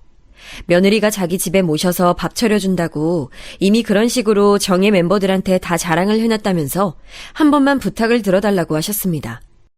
그날 일정이 있었던 것도 아니라서 알겠다고 그랬어요. 저희 집에서 이른 점심을 드시고 나서 드라이브 나들이로 카페에 가신다고 하셨어요. 그래서 저는 당일 아침에 일찍 음식을 준비하면 된다고 생각했었죠. 그런데 하루 전날 저녁 저한테 카톡을 시어머니께서 보내셨는데 갈비찜이랑 미역국은 꼭 준비하라고 하신 거예요. 마트 문 닫기 전에 얼른 가서 재료 사왔습니다. 그리고 남편하고 다퉜죠. 남편은 시어머니의 기행이 전혀 이상하지 않다며 제가 며느리로서의 도리를 마땅히 다해야 한다고 했어요. 저는 이 모든 상황이 짜증난다고 맞섰고요. 싸우고선 따로 잠들었다가 문득 갈비찜 양념을 재넣어야 한다는 생각이 들었어요. 이른 새벽에 일어나서 양념부터 만들고 고기에 핏물 빼서 재워놨죠. 갈비찜에 미역국이라니 거기에 각종 반찬들까지. 이건 생일상이 아니라 수라상은 되는 듯 싶었습니다. 남편은 툴툴대면서 출근했고 시간이 되자 시어머니께서 정예 멤버들을 이끌고 도착하셨는데요. 어깨에 힘 빡 들어가신 게 보이더라고요. 저한테 본인 가방을 내미시길래 얼떨결에 받았더니 이어서 본인 외투까지 벗어서 저한테 넘기셨어요. 제가 본인의 전용 비서라도 되는 줄 아셨나 봐요. 꾹 참고 가방이랑 외투 정리했네요. 음식 준비한 노력이 아까워서라도 즐거운 식사 시간을 갖고자 했습니다. 그런데 잘 드시고 있는 줄 알았던 시어머니께서 젓가락을 탁 내려놓으시면서 분위기가 반전됐죠. 아우, 갈비찜 양념이 왜 이렇게 짜니? 집에서 하는 갈비찜은 색깔도 좀 연하고 간도 슴슴해야 고급진 맛이 나는 건데 이건 뭐 밖에서 대충 냉동갈비 떼와다가 조미료 양념 버무려서 만든 식당 갈비찜 먹는 기분이네. 너 이거 혹시 만든 거 아니고 어디서 사온 거니? 아니에요. 제가 직접 다 만들었어요. 밥이랑 먹을 반찬으로 생각하고 만들었더니 간이 좀 셌나 봐요. 이래서 부모 없는 것들은 안 돼. 다른 것들은 감출 수가 있어도 부모 아래 살면서 자연스레 습득하는 것들은 알질 못하니까 부모 없는 티를 감출 수가 없게 되는 거지. 에라이, 에휴. 시어머니께서 턱을 치켜들며 오만하게 말씀하셨고 제 인내심이 바닥난 건 그 지점이었어요. 벌떡 일어난 제가 수저를 시어머니께 날렸습니다. 그리고 놀란 시선들이 제게 꽂힌 걸 느끼며 크게 외쳤죠. 꺼져! 내 집에서 당장 꺼져! 네 시녀들 데리고 꺼져버려! 네 모질이 아들도 금방 네 곁으로 돌려보내줄 거니까 아쉬워 말고 지금 당장 다 꺼져버리라고! 저는 빠르게 걸음을 옮겨서 시어머니의 외투와 가방을 챙겼고 그걸 베란다 밖으로 집어 던졌어요. 그러자 시어머니께서 비명을 지르셨죠. 정예 멤버들도 혼비백산이 되어서는 각자 짐을 챙기기에 바빴습니다. 저는 사색이 된 시어머니를 향해 손으로 현관 쪽을 가리켰어요. 아직도 안 꺼졌어? 당장 네 아들하고 이혼할 거니까 두 번 다시 볼 일은 없을 거야. 짧은 인연 정말 더러웠습니다. 잘 가세요. 제 기세에 눌린 시어머니께서는 분하다는 듯이 입술을 꽉 깨물면서도 차마 반박하지 못하시고 집을 나가셨죠. 모두가 떠난 후 저는 현관문을 꼭꼭 걸어 잠그고선 한참 동안 몸을 떨었어요. 태어나서 그런 식으로 굴어본 게 처음이었어요. 남한테 감정적으로 소리 질러본 적도 처음이었기 때문에 큰 잘못을 저지른 것 같아서 몸이 계속 떨렸습니다. 그런데 진정이 되고 나니까 후회되지 않는다라는 생각부터 들더군요. 제 행복을 늘 빌고 계시는 친할머니를 위해서라도 더 이상 저 자신을 낮추며 살고 싶진 않았어요. 집으로 온 남편이 저한테 윽박을 지르는 모습에 솔직히 무서웠고 겁도 났지만 용기를 끌어모아서 이혼 선언을 했습니다. 그간 제가 당해온 것들만 모아도 충분히 증거가 된다면서 맞섰어요. 그랬더니 남편이 꼬리를 내렸죠. 시어머니께서 저한테 내 행동이 너무 오바스러웠다며 사과를 하셨지만 전 거절했습니다. 이젠 아무한테도 끌려다니고 싶지 않았어요. 그 후로 복잡한 과정이 있긴 했지만 결국 이혼했어요. 친할머니와 고모들께서는 저에게서 대략적인 자초지종을 들으신 후 이혼하길 100번 잘했다고 해주셨죠. 성급했던 결혼으로 걱정 끼쳐드린 것 같아서 너무 죄송했네요. 전 시어머니와 전 남편이 얼마나 정신나간 작자들이었는지 시간이 흐르면서 더 깨닫게 됐어요. 그 인간들 덕분에 제 집의 대출빚을 다 갚았으니 그나마 위안을 삼아야 할까요? 참고로 그 집은 부동산 가격이 천정부지로 뛰었을 때 팔아버렸어요. 안 좋은 결혼 생활의 흔적이 남아있는 곳 파는 게 낫다고 고모들이 그러셨거든요. 다른 위치에 집을 샀는데 너무 잘한 선택이란 생각을 하며 살고 있답니다.